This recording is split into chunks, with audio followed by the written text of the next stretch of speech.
السلام عليكم ورحمة الله وبركاته. إن شاء الله في الفيديو ده هنحل امتحان إحصاء 2022. اختر الإجابة الصحيحة. رقم 1، العدد الذي يمثل ارتباط عكسي تام بين متغيرين هو نقط. طيب احنا اتفقنا عكسي يبقى الإشارة على طول سالب، تام يعني رقمه بواحد، يبقى كده احنا بندور على العدد ايه؟ سالب واحد، فعلا لقيناه الاختيار رقم ج سالب واحد. 2، في دراسة إحصائية لإيجاد معامل الارتباط بين متغيرين س وص إذا كان مجموع س بيساوي صفر ومجموع ص بيساوي صفر، مجموع س أس 2 بيساوي 10، مجموع ص أس 2 بيساوي 40، مجموع س ص بيساوي 20، ن بتساوي 5، فإن معامل الارتباط الخطي البيرسون بيساوي نقط. هنا البيانات جاهزة، يعني بنكتب القانون ونعوض مباشرة.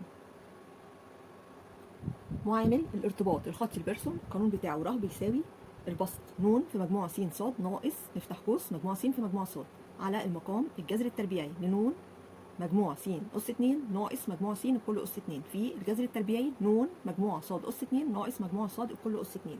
يعني بنكتب في المقام الجزء الأول بيكون س، الجزء الثاني بيكون ص.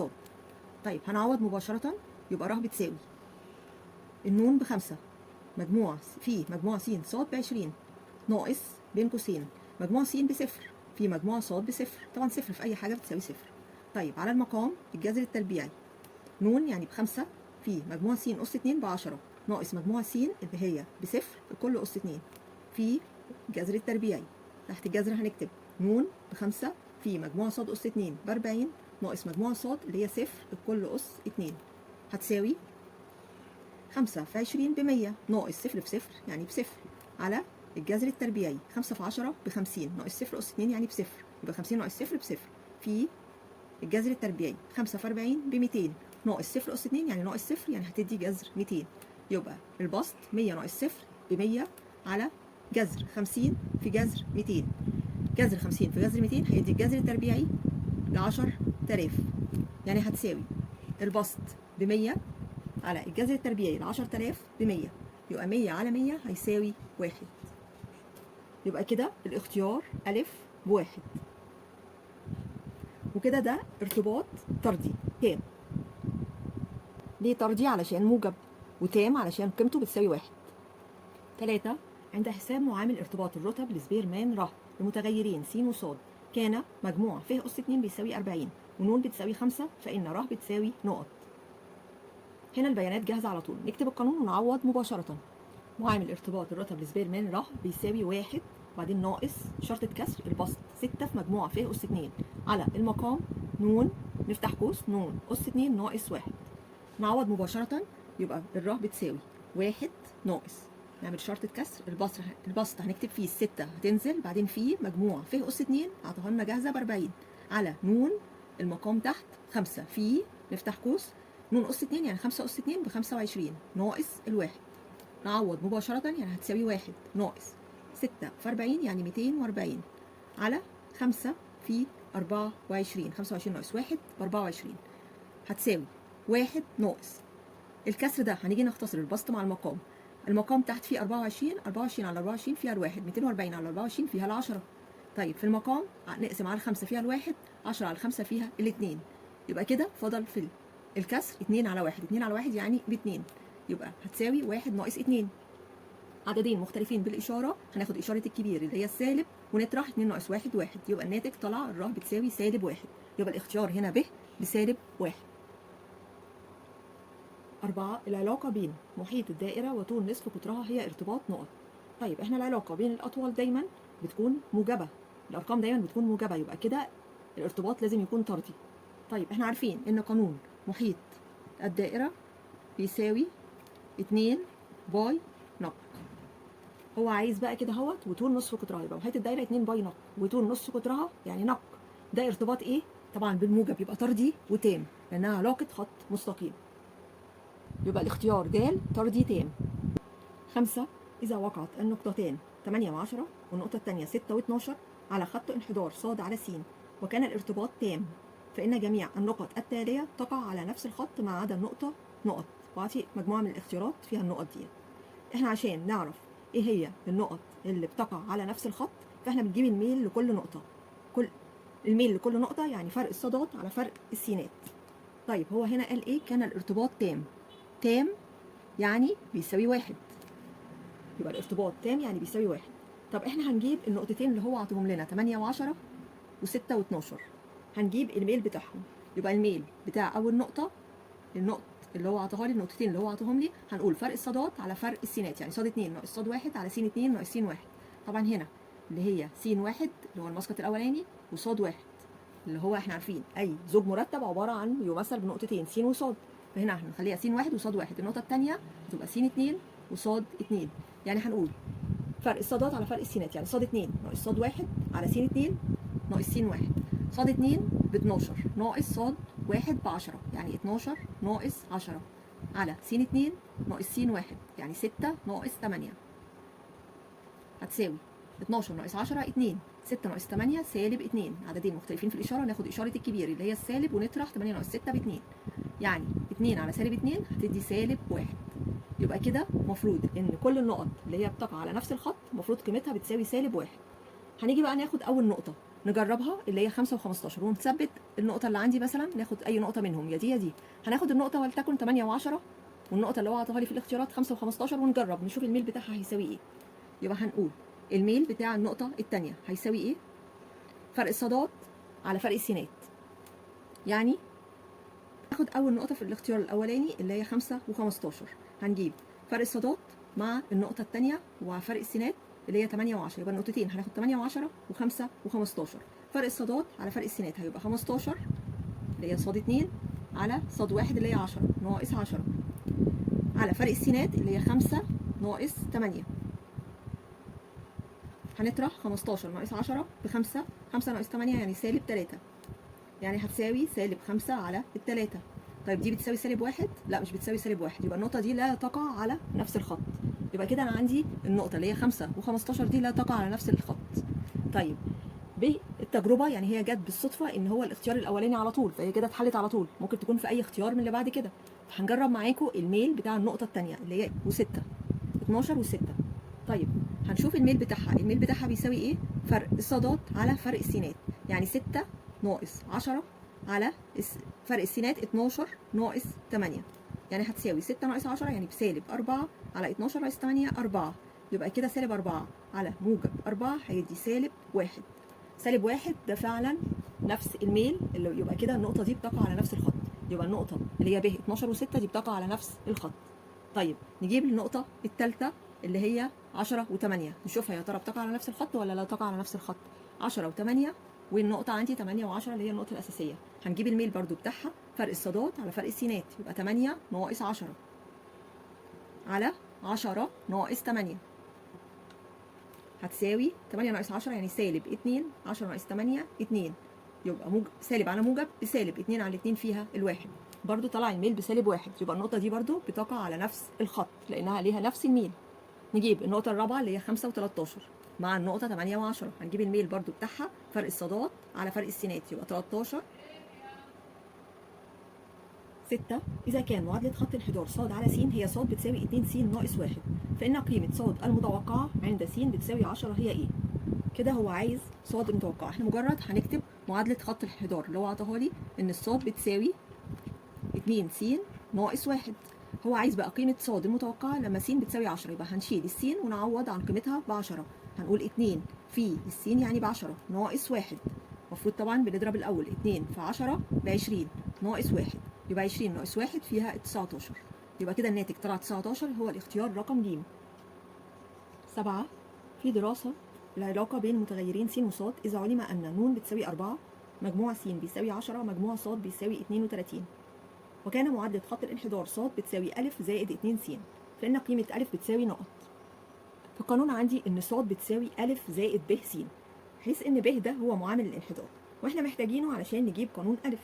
طيب يبقى القانون الأساسي ص بتساوي أ زائد ب س، هو عاطي المعادلة إيه؟ إن ص بتساوي أ زائد 2 س، يعني كده أنا عندي بالإشارات كده موجب ب بتساوي موجب 2، يعني كده هاخدها كده اهوت، يبقى الب بتساوي ايه؟ موجب 2، يبقى كده انا طلعت قيمه الب ب 2. نقدر بقى نكتب قانون أ. أ بتساوي مجموع ص ناقص ب في مجموع س على ن، يعني هتساوي نعوض مباشره مجموع ص اعطيه ب 32 ناقص ونفتح قوس، احنا قلنا بعد الناقص دايما لازم نفتح قوس لان الناقص دي بتغير الاشارات اللي بعديه. الب بتساوي ايه؟ بتساوي 2 في مجموع س ب10 على ن اللي هي ب4، يعني هيساوي 32 ناقص جوه قوس 2 في 10 يعني ب20 على المقام 4. يبقى 32 ناقص 20 فيها ال 12 على المقام 4، يبقى 12 على 4 بيساوي 3. يبقى كده الألف طلعت ب3. هنشوف هنلاقيه في الاختيار ج 3. 8. إذا كان أ وب حدثان مستقلان وكان احتمال الألف بيساوي 4/10 واحتمال ب بيساوي 5/10 فإن احتمال أ اتحاد ب بيساوي نقط. هو قال إن الحدثان مستقلان، طالما الحدثان مستقلان إذا التقاطع بتاعهم بيساوي حاصل ضربهم، يبقى احتمال أ تقاطع ب بيساوي احتمال أ في احتمال ب. احتمال أ 4/10 في احتمال ب 5/10 يعني هيساوي 20/100. طبعا 20/100 هي 2/10 لأن أي صفر على اليمين طالما في علامة عشرية أي صفر على اليمين بيكونش ليه أي لازمة. طيب في القانون بقى اللي هو عايز ايه؟ لام أ اتحاد ب. احتمال الاتحاد هيساوي ايه؟ هيساوي احتمال الألف زائد احتمال الب ناقص التقاطع ناقص احتمال التقاطع.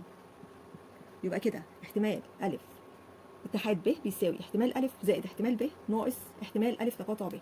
كله كده عندي لام أ ب4/10 زائد احتمال ب 5/10 ناقص احتمال التقاطع جبناه 2/10. يبقى هيساوي نجمع الأول 4/10 و5/10 يعني 9/10 ناقص 2/10 يعني هيساوي 7/10. يبقى الناتج 7/10 هنلاقيه الاختيار أ. 9. إذا كان أ وب حدثين مستقلين من فضاء عينة لتجربة عشوائية ف حيث احتمال أ بيساوي ربع واحتمال ب بيساوي نص فإن احتمال ب فرق أ بيساوي نقط. طالما قال الحدثين مستقلين يبقى على طول اقول احتمال التقاطع بيساوي حاصل ضربهم، يبقى احتمال أ تقاطع ب بيساوي احتمال أ في احتمال ب. احتمال أ بربع في احتمال ب بنص يعني هيساوي البسط في البسط 1 في 1 ب1 المقام في المقام 4 في 2 ب8 يعني هيساوي 8. طيب هو عايز ايه؟ احتمال ب فرق أ. احتمال الفرق بيساوي ايه؟ احتمال الحدث الأول يبقى احتمال الب فرق التقاطع فرق احتمال التقاطع يبقى لام ب فرق أ بيساوي لام ب اللي هو الحدث الأول فرق لام أ تقاطع ب. طيب لام ب بكام؟ بنص ناقص احتمال التقاطع طلعناه ب8 يبقى نص ناقص 8. يا اما بالكالكوليتر مباشره يا اما نوحد المقام. هنضرب هنا في 4 وهنا في 4 البسط والمقام. ليه في 4؟ علشان تبقى 2 في 4 ب8 والبسط 1 في 4 ب4 يعني بقى كده 4 على 8 ناقص 1 على 8 يبقى 4 ناقص 1 3 والمقام هو ال8 يعني الناتج 3 على 8 يبقى الاختيار ج. 10. إذا كان أ وب حدثان من فضاء عينة لتجربة عشوائية ف وكان احتمال أ بيساوي 6/10 واحتمال ب بيساوي 5/10 واحتمال أ تقاطع ب بيساوي 3/10 فإن أ وب حدثان نقط. هو هنا عاطي الحدث احتمال الحدث أ واحتمال الحدث ب واحتمال التقاطع ما بينهم. طب احنا عارفين لو احتمال التقاطع بيساوي حاصل ضرب الاحتمالين مع بعض يبقى كده حدثان مستقلان. إذا ما كانش بيساويهم يبقوا كده غير مستقلين.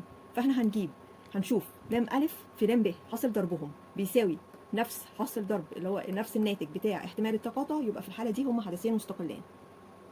يعني هنقول احتمال الألف في احتمال الب حاصل ضرب الاحتمالين بيساوي ايه؟ لام أ ب6/10 في لام ب ب5/10 ده هيساوي 30/100 هي 30/100 هي 3/10 يبقى كده احتمال ضربهم بيساوي 3/10. طيب هو اصلا التقاطع بيدي احتمال التقاطع ما بينهم لام أ تقاطع ب بيساوي 3/10 يبقى كده اذا ان لام أ تقاطع ب بتساوي ايه؟ بتساوي لام أ في لام ب ودي بتساوي 3/10. طالما احتمال التقاطع بيساوي حاصل ضرب الحدثين يبقى كده دول على طول حدثين مستقلين يبقى الإجابة هم حدثين مستقلين إجابة ب. 11. إذا كان أ وب حدثين من فضاء النواتج لتجربة عشوائية ف وكان احتمال أ بيساوي 6 على 25 واحتمال أ تقاطع ب بيساوي 3 على 25 فإن احتمال ب بشرط أ بيساوي نقط. طب القانون بيقول لام ب بشرط أ بيساوي احتمال التقاطع يعني احتمال أ تقاطع ب على احتمال الحدث الثاني اللي بعد الشرطة اللي هو أ على احتمال أ. هنعوض لام أ تقاطع ب ب3 على 25 على لام أ ب6 على 25 يبقى هتساوي 3 على 25 الكسر الاولاني زي ما هو العلى هتبقى فيه اشقلب الكسر اللي بعديه هتبقى 25 على 6 البسط هيبقى مقام والمقام هيبقى بسط 25 على 25 فيها الواحد على 25 فيها الواحد هنا على الثلاثة فيها الواحد على الثلاثة فيها الاثنين يبقى هتساوي بسط في بسط 1 في 1 بواحد المقام 1 في 2 ب2 يبقى الناتج طلع نص كده الإجابة ب بنص. 12 حقيبة بها 6 كرات بيضاء و10 كرات خضراء، إذا سحبت كرتان عشوائيا على التوالي دون إحلال فإن احتمال أن تكون الكرتان خضراوين نقط. هناخد بالنا هنا بيقول دون إحلال، طالما دون إحلال يعني معناها دون إرجاع، يعني الكرة اللي هتتاخد مش هترجع تاني، يعني معناها إن كده عدد عناصر فضاء العينة هيقل، وعدد العناصر اللي هي الكرة اللي هتتاخد برضو هتقل. طب احنا كده عندنا عدد عناصر ف بكام؟ عدد عناصر ف بتساوي بيقول 6 كرات بيضاء زائد 10 خضراء، يعني كلهم 16 كرة، يبقى كده عندي ن ف ب 16 كرة. طب هنرسم كده، رسمنا صندوق وانا اعتبر ان دول ال6 كرات البيضاء ودول ال10 الاخضر. طيب بيقول احتمال ان تكون الكرتان خضراوتين، يعني معناها خضراء وخضراء، طالما خضراء وخضراء يعني معناها تقاطع. هنفترض ان الحدث الاول ان هي تسحب الكره الاولانيه خضراء بيكون الف، والحدث الثاني ان هي تسحب الكره الثانيه خضراء برضو بيكون ب، يبقى الف وب. يبقى كده هنجيب التقاطع، هقول لام الف تقاطع ب، ده بيساوي ايه؟ لام الف تقاطع ب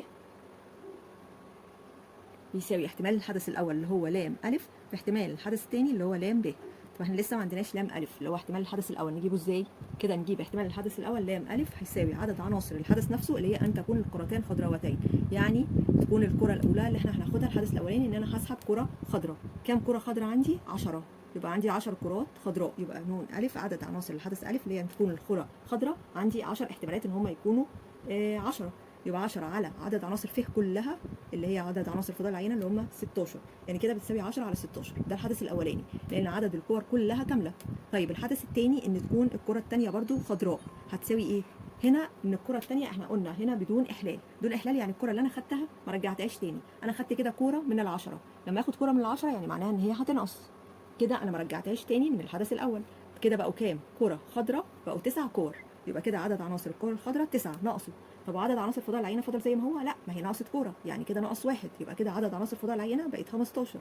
يبقى كده نقدر نجيب الف تقاطع ب، احتمال الف تقاطع ب قلنا بيساوي ايه؟ بيساوي لام الف اللي هو الاحتمال الحدث الاولاني اللي هو 10 على 16 في لام ب اللي هو 9 على 15. دي احنا جبنا لام الف تقاطع ب لان قلنا ان احتمال ان تكون الكرتين خضراوتين يعني معناها خضراء وخضراء، ويعني معناها التقاطع. هنختصر هنا على الخمسة فيها الاثنين، على الخمسة فيها الثلاثة، هنا على الثلاثة فيها الواحد، على الثلاثة فيها الثلاثة، وبعدين الاثنين فيها الواحد، على الاثنين فيها الثمانية، يعني هيساوي الناتج 3 على 8، أو بالكالكوليتر مباشرة يبقى الناتج هنا الاختيار ألف 3 على 8. نكتفي بكده في الفيديو ده، وإن شاء الله نكمل الفيديو اللي جاي باقي الامتحان. أتمنى تكونوا استفدتم، والسلام عليكم ورحمة الله وبركاته.